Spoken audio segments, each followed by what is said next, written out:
Buenos días a todos. Aquí estamos con nuestro último podcast de Fundamental antes de irnos de vacaciones.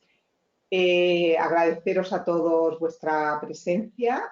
Yo ahora os dejo con Curro, que también le agradezco, por supuesto, su ayuda y todo lo que nos está aportando. Recordaros que si alguien tiene alguna pregunta, la tiene que hacer a través del chat y yo se la pasaré a Curro. No le robo más tiempo, que tiene un tema muy interesante que contarnos. Gracias, Curro. Te dejo con la presentación. Muy bien, muchas gracias, Concha. Hoy ese ya es el último podcast, así que vamos a empezar como siempre, un tema muy interesante, el mindfulness en la farmacia. Llámale meditación, llámale mindfulness, ahora veremos un poco en qué consiste. Pasa, Miguel. Un resumen muy rápido de lo que no se pudo ver en el anterior podcast por un problema técnico, si puedes pasar, eso lo pasamos también. Vale, recordarte, el doble de accidentes de tráfico que de los suicidios que los accidentes de tráfico. Eso te da como una dimensión. Hablábamos de la importancia que podría tener cómo trabajamos en la farmacia para detectar y anticiparnos a esas conductas que pueden ser autolesivas y que le llamamos autolíticas y que pudieran ser intentos de suicidio o no. ¿Se puede pasar? Veíamos pues la diferencia que había en que el 75% eran hombres, pero sin embargo lo intentaban mucho más mujeres. Hablábamos de 3.500 suicidios, pero que los intentos eran registrados unos 8.000. Que había un porcentaje muy importante entre los 40 y 59 años, pero que había dos zonas que estaban aumentando mucho, menores de 18 y mayores de 79. Vale, algunos mitos que pues, la persona quiere llamar la atención, está desequilibrada mentalmente, hablar del suicidio provoca que la gente se le ocurra. ¿Es algo fortuito? No, no es así. Suele ser una premeditación, puede ser una organización. Cuando es un intento real, la persona organiza todo para intentar dejarlo el menor problema posible después. Y luego otro muy importante es que la persona quiere morir. Y aquí es muy importante. La persona lo que está intentando es dejar de sufrir. Y el sufrimiento es tan alto que llega hasta incluso intentos o consumación de suicidio. Así que muy importante que la persona vea que hay un camino de recuperación y que ese sufrimiento irá a menos si trabajamos bien. Y aquí entramos en la importancia del ejercicio físico, la importancia de tener un buen ambiente social, de rodearte de gente interesante, de cumplir los tratamientos. No es un problema ni un fracaso personal tener tratamiento, todo lo que hemos visto en todos los podcasts, ¿no? ¿Seguimos?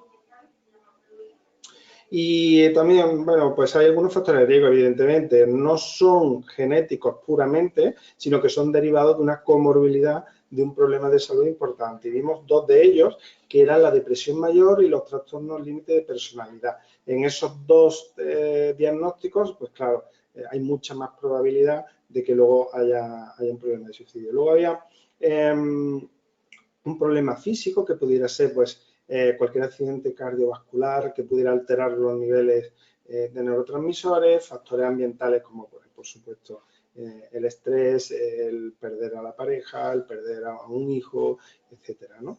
Y luego, como hemos dicho, patología mental son dos principalmente, depresión mayor y trastorno límite de personalidad. ¿Seguimos? Y ya entramos en el tema de hoy, en Mindfulness en la farmacia. Esto lo empezamos a hacer hace como unos 10 años, dejando muy claro que nosotros no somos psicólogos, pero sí somos, dentro de la ley del medicamento, divulgadores de hábitos físicos saludables y hábitos mentales saludables. Y uno de ellos, que tiene evidencia científica, ahora lo veremos, es el mindfulness. Ahora mismo no está regulado como una terapia per se, ¿vale? Pero sí está dentro de las terapias de tercera generación, junto a la terapia de aceptación y compromiso, que sí es una psicoterapia arreglada, pero el mindfulness ahora mismo todavía no está arreglado, al menos en España, ¿no? Pues pasamos a la siguiente. Y para qué nos vamos a ir hablando de qué es el mindfulness, nos vamos a quien de verdad lo ha desarrollado y ha sido el gran impulsor a lo largo de estos últimos 15-20 años, que ha sido Jon Kabat-Zinn. Puedes ver multitud de vídeos en YouTube, pero a mí lo que me interesa más es cómo es la definición que él da de mindfulness. Mindfulness no es una técnica de relajación, no buscamos relajarnos. Cuando lo trabajamos con pacientes, es muy importante que la persona sepa, lo hemos visto en otros podcasts, cómo funciona el cerebro. Cuando tú le dices al cerebro que se tranquilice, lo último que hace es tranquilizarse. Cuando tú le dices a tu cerebro que se relaje, o te dices a ti mismo relájate, lo último que haces es relajarte, ¿no? Entonces, mindfulness es prestar atención, eso significa estar en el presente, estar en lo que estás notando en tus sensaciones y en tus emociones. A propósito, o sea, de forma consciente, conscientemente estoy prestando atención en el momento presente, sin crear juicios. Aquí de lo que se trata es de, si siento dolor, no crear otro problema añadido de estoy sufriendo por sufrir. Ese sería el significado de sin crear juicios, si esto es bueno o es malo. Y como si tu vida dependiera de ello. ¿Eso qué significa? Pues que tienes que entrenar a tu cerebro como si tu vida estuviera dependiendo de ello, en meter en tu rutina diaria algunos momentos de atención plena, de mindfulness. ¿Seguimos? Vale, ¿cómo le explica al paciente y qué beneficios puede tener? Pues sigo utilizando esta imagen después de más de 10 años para explicar a la persona qué tenemos enfrente y qué es lo que vamos a trabajar. ¿Vale? Lo que vamos a trabajar es intentar entrenar al cerebro en que esté en modo consciente el mayor de tiempo posible, y ahora veremos por qué. Si como ves en la imagen, el perro lo que está viendo es lo que hay delante, 4 árboles y un sol. Y nosotros estamos a la izquierda con el niño que lo tengo que llevar al colegio, el seguro que hay que entregarlo, la nueva subasta en Andalucía, en fin, con todos los problemas que llevamos, y que no sé hasta qué punto cuántos de ellos son autoimpuestos y cuántos de ellos son realmente objetivos, ¿no? Pero la forma de explicarlo es esta, tenemos que entrenar al cerebro en mantenerse en el presente. ¿Seguimos? Vale, ¿y por qué es beneficioso? Pues porque todo lo que sea que la cabeza y tu mente esté, Jon Kabat-Zinn le llaman pensamientos rumiantes, como una secuencia de pensamientos en los que constantemente estás revisando el pasado. Lo que me dijo no sé quién, lo que tuve que hacer y no hice, es un autoinculparse y auto reafirmarte en algo que no estás a gusto bien con lo que tú hiciste o bien con lo que hicieron otras personas, ¿no? Y normalmente personas que están mucho tiempo en el pasado, mucho tiempo revisando el pasado, tienden a tener estados depresivos, y si eso es pensamiento depresivo, justo después, si eso no se ha podido controlar bien, estados depresivos y un alcance mayor, una depresión, ¿no? Y sin embargo, si te fijas a la derecha de la imagen, lo que estamos hablando es que si tu mente está constantemente en el futuro, constantemente en lo que va a pasar, los psicólogos lo llaman conducta anticipatoria y pensamientos anticipatorios, que es estar constantemente pensando en qué es lo que va a pasar, y casi siempre pensando que va a pasar algo malo, ¿no? Que va a pasar algo que va a ser como muy influyente y que te va a afectar mucho. Y ahí entra el miedo a que le pase a alguien, algo a alguien cercano, el miedo a que te pueda pasar a ti, y todo lo que es el futuro, estar demasiado en el futuro, significa estrés y ansiedad, ¿no? Siguiente imagen. Vale, ¿tiene evidencia científica? Esto es otra de las razones principales por las que nosotros empezamos a desarrollarlo aquí en la farmacia, porque en comparación con otras divulgaciones de otras técnicas que existen, en esta sí existe una evidencia científica. Y aquí, para formarte y para desarrollarte, el proceso de acreditación es muy largo y muy laborioso y también costoso. Aquí también siempre hay que pasar un poco por caja, ¿no?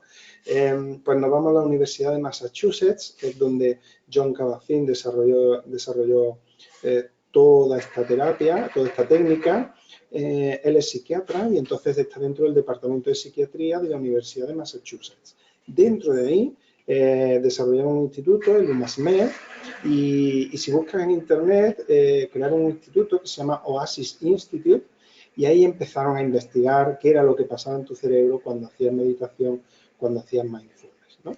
En la imagen te pongo estas dos, a la izquierda ves un pantallazo de la página web, donde podemos ver pues que es una universidad oficial, es una universidad de Massachusetts, el Departamento de Psiquiatría de la Universidad de Massachusetts. O sea, no estamos hablando de nada raro, sino que está arreglado. Son estudios doble ciego, estudios multidisciplinares donde 3-4 años posteriores a la intervención, etcétera, etcétera, ¿no? Y a la derecha lo que vemos es una de las razones de por qué, cómo explicamos a la gente el beneficio, y además una de las ventajas que tenemos es que a no ser que la persona esté muy bloqueada, el beneficio a cortísimo plazo, en la primera sesión, hay momentos en los que la persona lo nota. Uno de los problemas de las personas con trastorno de ansiedad y depresivo es como una capacidad de poco control sobre sus pensamientos. Son incapaces, tienen una dificultad importante en controlar pensamientos que tienen que ver con depresión o ansiedad, ¿no? Y aquí lo que vemos es que uno de los causantes, que ya lo decíamos en otros podcasts, el enemigo es el cortisol, y la consecuencia, independientemente si tiene factores genéticos o no, es un cambio en la estructura y en el funcionamiento de los neurotransmisores, en el equilibrio, ¿no? Y si ya encima tiene predisposición genética, pues todavía más, ¿no? Aquí lo que vemos es un estudio en el que lo que hacían era medir niveles de cortisol en sangre justo antes, durante y después de unas sesiones cortas de mindfulness, de atención plena. Y hay unas reducciones muy importantes, entre el 30 y el 50% de bajada del cortisol. Así que el efecto a corto plazo, evidentemente en neurotransmisores no lo vemos, pero sí que lo vemos en presión arterial, en frecuencia cardíaca y en saturación de oxígeno. Como sabes, tanto en depresión como en ansiedad suele haber problemas de hiperventilación, de una respiración superficial, y eso lo que nos provoca es un aumento de saturación de oxígeno en sangre, y precisamente por esa razón hay muchos síntomas que están relacionados con ese excesivo cantidad de oxígeno saturado en sangre, ¿no? Pasamos a la siguiente. Pues ya hemos visto que tiene evidencia científica, y aquí lo que vemos es una imagen en resonancia magnética de cómo en el UMassMed lo que estudiaron es cómo cambiaba la actividad de diferentes partes de nuestro cerebro conforme estábamos en personas que tenían ansiedad, conforme empezaban a hacer una sesión, una práctica de 15 minutos de mindfulness. Y lo que vieron, fíjate, empezamos por el paso 1, la actividad que tenemos en 5 zonas con los 5 colores que tienes enfrente, ¿no? Y cómo conforme vamos pasando hacia la derecha, vamos viendo cómo antes de empezar empieza, acuérdate del sistema límbico y de la amígdala, que lo llamamos secuestro amigdalar. Es como cuando tu cerebro emocional puede con tu cerebro racional, ¿no? Empezamos a hacer mindfulness y lo que vemos es cómo ligera y progresivamente se va desactivando esa zona central, que es el paso 2, y en el paso 3 y en el paso 4 conseguimos que la actividad principal esté en la corteza prefrontal. Te recuerdo que, para explicarle eso a la gente, lo que significa es que tu cerebro emocional empieza a tener menos actividad. Lo que nota la persona aquí es como que todo va más despacio, como que no tiene tanta actividad mental, tantos pensamientos, y como que tiene más conciencia de cómo se siente. El entrenamiento es muy curioso, se puede hacer en los 5 sentidos. Te puedes encontrar mindful eating, incluso comiendo. Hay uno que utilizamos con algún caramelo que tengas en tu farmacia, y olor, sabor, textura, y cómo vas prestando atención a aquello que está pasando en tu boca en este caso, Y eso también lo puedes hacer con la comida, lo puedes hacer con la visión y ahora veremos algunas de las cosas que es lo que pasan también, que son muy curiosas y que cuando tú mismo ya las has podido comprobar si has hecho meditación mindfulness y que has podido comprobar. ¿Puedes pasar?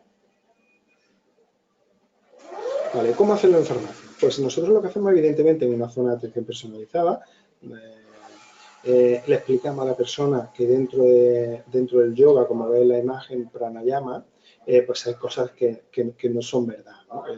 El pranayama lo que te dice es que cuando oxigenas la fosa nasal derecha, por eso ves en la imagen la chica que tiene tapado la fosa nasal derecha y su izquierda es la que está abierta. Pues esa es la que alimenta, según yoga, el cerebro derecho, precisamente, y entonces como está oxigenando el cerebro derecho, entonces no estás rebajando la actividad del cerebro emocional.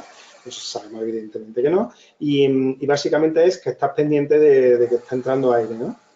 Esa es la razón principal y entonces te olvidas de estar tan pendiente de controlar tus pensamientos. Los psicólogos le llaman conductas de desviación, en las que estoy desviando mi atención hacia otra cosa.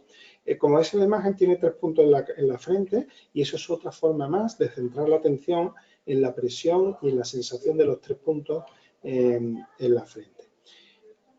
Nosotros lo que hacemos aquí es indicarle a la persona, divulgar cómo debería ser una buena respiración. Si tú a la persona le dices que respire profundo, lo máximo que va a conseguir es que el diafragma suba mucho y precisamente que se ahogue todavía más.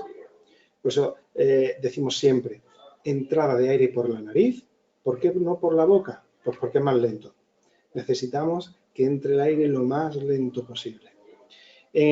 ¿Cómo? A las personas les explicamos que hay 3 tipos de respiración: abdominal, torácica y clavicular. Normalmente en hiperventilación lo que tenemos es una respiración torácica muy superficial. Con el entrenamiento conseguimos que primero entrenar la respiración abdominal, le decimos a la persona que ponga la mano en el abdomen y que lo infle y que lo baje, y lo infle y lo desinfle. Que lo retenga y que lo expulse lentamente por la nariz, en ciclos de 2-4-4, que quiere decir, cojo aire durante 2 segundos, mantengo dentro 4, elimino en 4. Cuando ya la persona tiene cierto entrenamiento, puede pasar a 4-8-8, ¿vale? Lo que he comentado que veis justo debajo de la respiración triple es la abdominal, la torácica y la clavicular, en la que primero llevamos el aire al abdomen, la sensación de tener el aire en el abdomen, el aire a la zona torácica e incluso a la zona clavicular, ¿vale? Esa es una respiración completa en la que lo que conseguimos en realidad es que el oxígeno baje, y en el momento que el oxígeno baja y que hemos forzado a que, como ves abajo, en realidad pranayama lo que hace es 2 técnicas, que es luchar contra la hiperventilación y una técnica de desviación. O sea, me estoy enfocando en otra cosa y además estoy provocando una hipoventilación. Cuando tú provocas una hipoventilación, la señal que le estás mandando al cerebro es no hay peligro. El cerebro interpreta, hay peligro, tengo que hiperventilar porque hay una liberación de cortisol. En el momento que tú fuerzas una hipoventilación, inmediatamente la amígdala detecta que no hay peligro y le dice a la glándula suprarrenal que pare ya de liberar cortisol. Ese sería el proceso que explicamos de una forma simple, así muy llana, muy coloquial, en el que cuando haces estos ejercicios con la persona en muchas ocasiones lo que te comenta es como una sensación de paz, como una sensación de mi cerebro ha parado. Y no es nada extraño ni nada así muy como mágico, ¿no? Es simplemente que estamos entendiendo cómo funciona el cerebro, estamos entendiendo cómo funciona la amígdala y cómo funciona la liberación de cortisol. ¿Seguimos? Otra cosa que puedes hacer es el pranayama. Solamente hay un grupo de pacientes que no es conveniente hacerlo, y son los trastornos de pánico y los trastornos obsesivos compulsivos, ¿no? ¿Y por qué? Pues porque estoy tan pendiente de mí mismo que no soy capaz estoy tan pendiente de mi respiración que no soy capaz de llegar al punto al que tú me quieres llevar, ¿no? Y hacemos esta meditación, que es una visualización en la que le decimos a la persona, cierra los ojos, imagínate que estás montado en una piedra, en este paisaje que he puesto de referencia, y que hay un arroyo que pasa por delante de ti. Entonces lo que le decimos a la persona es que cada cosa que le haya pasado ese día o el día anterior, vea cómo va bajando por el arroyo, como imagínate que va encima, lo etiquetas, le pones una etiqueta de me he sentido así, y te imaginas que va encima de un tronco y cómo el tronco va pasando por delante tuya, ¿no? Una que me gusta, una que no me gusta, una que me gusta, dos que no me gusta y así, ¿no? Con esta técnica, esta es una técnica que los psicólogos le llaman técnica de desidentificación. Una cosa es que yo sienta tristeza y otra cosa es que yo sea triste. Una cosa es que yo note ansiedad y otra cosa es que yo sea ansioso. Pues aquí lo que conseguimos es que nuestros pensamientos los desidentifiquemos de nuestra identidad, ¿no? Como de nuestra forma de ser. Esta técnica funciona muy bien, ya te digo, en personas con trastorno de pánico funciona muy bien. Siguiente. Y por fin hemos terminado. Quería dar las gracias, quería darte las gracias por el tiempo que nos has dedicado. Si has dedicado este tiempo porque piensas que puedes ayudar a más gente en tu farmacia a recuperar su calidad de vida, incluso a salvar vidas, ¿no?